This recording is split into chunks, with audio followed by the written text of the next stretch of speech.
Hi, this is Mike Power, President and CEO of Silver Range Resources, and here's a presentation on our new Tule Canyon project. Quick word from our lawyers. Tule Canyon is a high-grade gold and silver project. It's the amalgamation of our Strongbox and Rough Rider projects. In November 2022, we found some high-grade mineralization and structures that link the two projects together. It made more sense to put it into one package.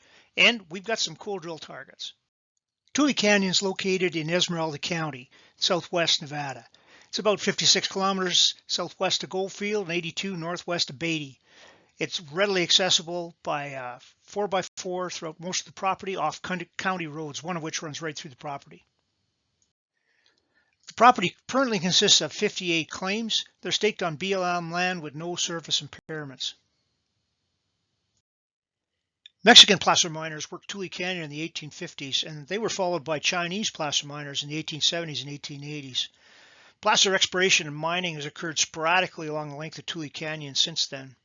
Hard rocks prospecting started in the 1880s when prospectors fanned out from Pioche looking for the lost Breyfogle mine. Notable among these was Jack Longstreet. Following the discovery of silver and Tonopah gold at Goldfield and Gold Point in the early 1900s, there was a rush to Tule Canyon in 1906.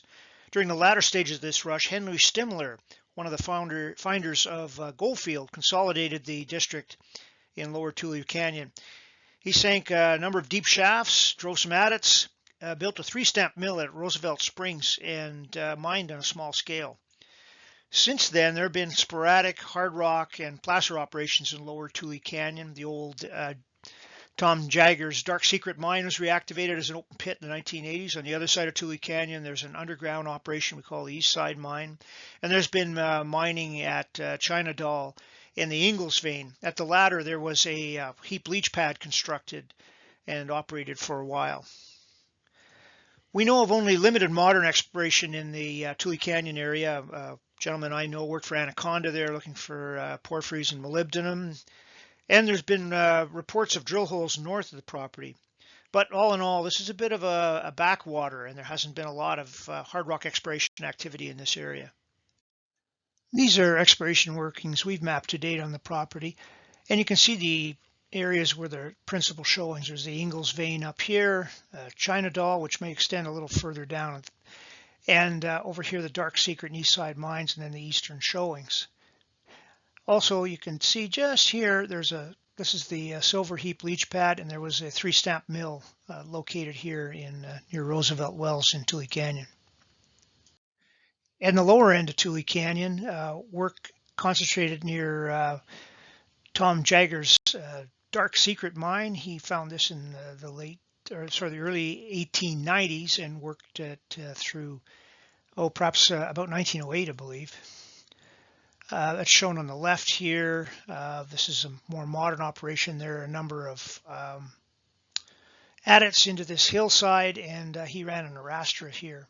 On the other side of the creek, the East Side mine is a more modern affair with a number of adits, drifts along the vein, stopes to surface, daylighting, and a couple of glory holes, and there's a winze.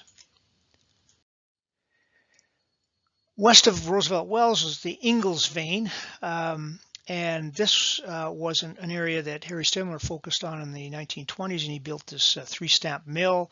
There are a lot of workings along this vein over 300-400 meters, and reports of significant workings both here and then off to the south on the China Doll structure. Tule Canyon is located in the Walker Lane. This is a major zone of transtension with right lateral displacement of about 12 millimeters a year, separating the Sierra Nevada block and the rest of California from western Nevada. And there's a large zone of structural deformation between the two blocks. There are mostly northwest trending major faults, subordinate north-northeast faults, and they look like this. This would be your major faults would be these strike slip faults, perhaps with a bit of dip slip and slope on them in some places. And where these strike slip faults bend, you can get compressional or, really interestingly, extensional duplexes. These are great areas of enhanced permeability and They allow for hydrothermal fluid flow, a good place to look for ore deposits. There are numerous deposits along the Walker Lane. Most of them are epithermal associated volcanic centers, including the Comstock, Tonopah, Goldfield, Gold Point's down here. The Tule Canyon project is located distal from any of the known volcanic centers, so we don't think the mineralization is epithermal because of that and the texture. Zooming into Tule Canyon, we find it's located in a sea of granite. That's this JFI unit. That's the Sylvania Pluton. It's a Jurassic intrusion, granodiorite, likely coeval with the most of the Sierra Nevada batholith. There are small roof pendants of Precambrian rocks to the north of the property, and there are outliers of much younger, very flat-lying basalts, and in this case here, ash flow tuffs. But these came from a long way away, and they're just sort of incidental cover, much like this alluvium you see down here. The story here is granite and granodiorite. The property is in an interesting aeromagnetic setting.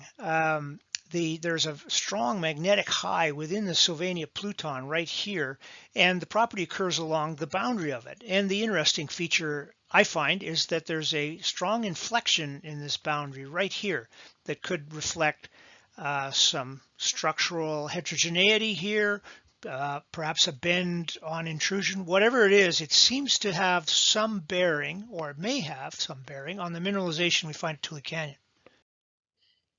Let's take a look at alteration in the property area. This is aster imagery processed to highlight responses from common clay alteration minerals.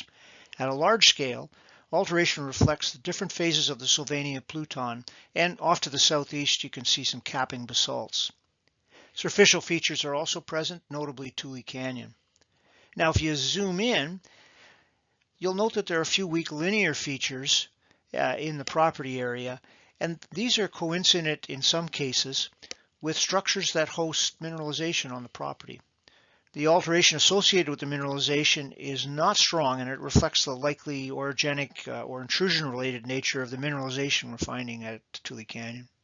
Here's the property geology. The property is entirely underlain by granite and granodiorite.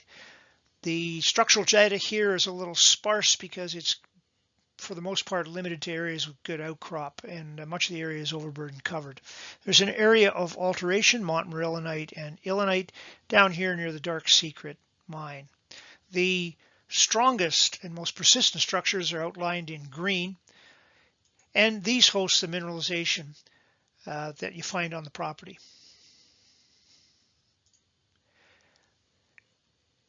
That inflection in the aeromagnetic signature is shown in blue here. This marks the kind of the highest gradient portion of that aeromag anomaly, and you can see here the clear bend in that aeromag anomaly and how it relates to the structure on the property.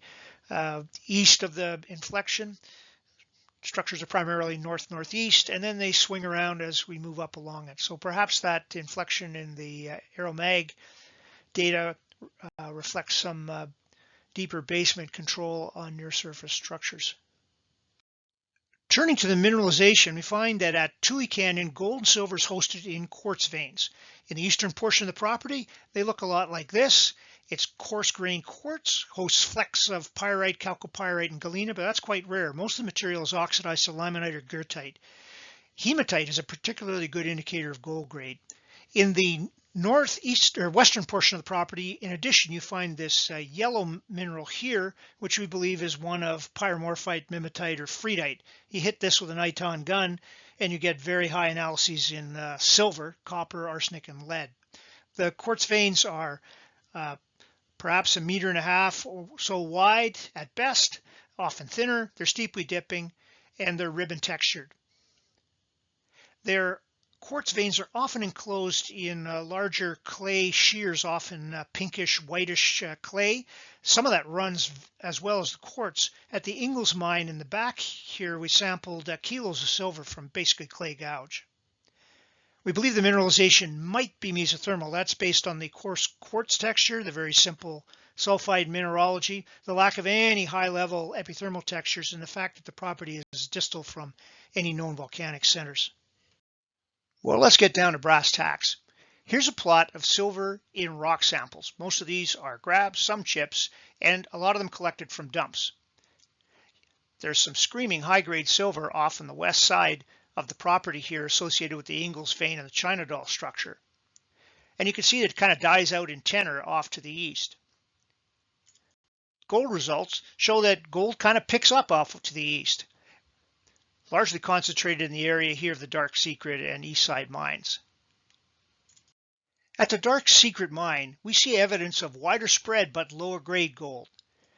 This is a pit from which material was removed in the 1980s and trucked to Goldfield. It's altered granite and it's cut by a number of veinlets. The people operating this just took out the material and put it on the leach pad in Goldfield, taking all of it as they found it. Sampling across this interval, we find that this material indeed carries gold, and it might be the top of a bulk tonnage gold target. We've run soil geochem surveys at Tule Canyon, and results to date suggest that the gold and silver mineralization might be a lot more widespread than what we found to date. In the area of Tule Canyon, here are the gold results. We're completely screened over here by this fan, but where we have a proximal bedrock, you can see you got some nice high-grade gold kicks in the gold and soil response, and some of these have turned out to be basically on top of rubble crop of veins. So the material we see down near Tule Canyon extends off to the west, and they're likely the same structures you're finding here carrying on to the west. At the Ingalls vein in the northwest corner of the property, we find silver in soil response associated with the main Ingalls vein. Here are the workings here, suggesting it extends off to the southwest. So at Tule Canyon, we find geochemical surveys are a very useful tool in finding areas to look for new mineralization. So what's the target model at Tule Canyon? What's our path to glory? Well, what we see is a number of mineralized structures, all at fairly high angle to this bend in the aeromag signature. We think we might be in the releasing bend of a right lateral strike slip system. What might that look like? This is the driveway of an unfortunate Southern California property owner, and an earthquake fault has opened up right across it here. The sense of displacement is right lateral, but you can see that at surface it's expressed by a series of gashes or oblique faults that are shown here. We think something like this might be going on at Tule Canyon. Here's what that might look like. We're looking down on Tule Canyon. Here's the Dark Secret and East Side mines. Let's flip this on its side. And let's suppose that underneath this, we have a series of sort of north to northeast striking fractures. We can see that wherever these structures come together, we have a good chance of making ore. In here, for example, perhaps there are a number of these structures that are coalescing, and that might be a good spot to find an ore deposit. It's a good start, but Mother Nature's a bit more complicated, and this isn't the full story. Taking a closer look at the Dark Secret mine, we see an opportunity in the details. Here's the structural geology. This is a large alteration zone within which we find the Dark Secret mine pit. There's three generations of structures here. There's these east, west, and north-south guys, and then there's these younger green ones, the F3s. The F3s are important over here at the East Side mine, but in the area of the Dark Secret pit, most of the mineralized structures are these F1 and F2s right here. If we plot them up, this is what we find. The F1 and F2 structures intersect and coalesce about a northeast plunging axis. And that's kind of important because there's a lot of gold here. The gold to date that we've found is at surface right here.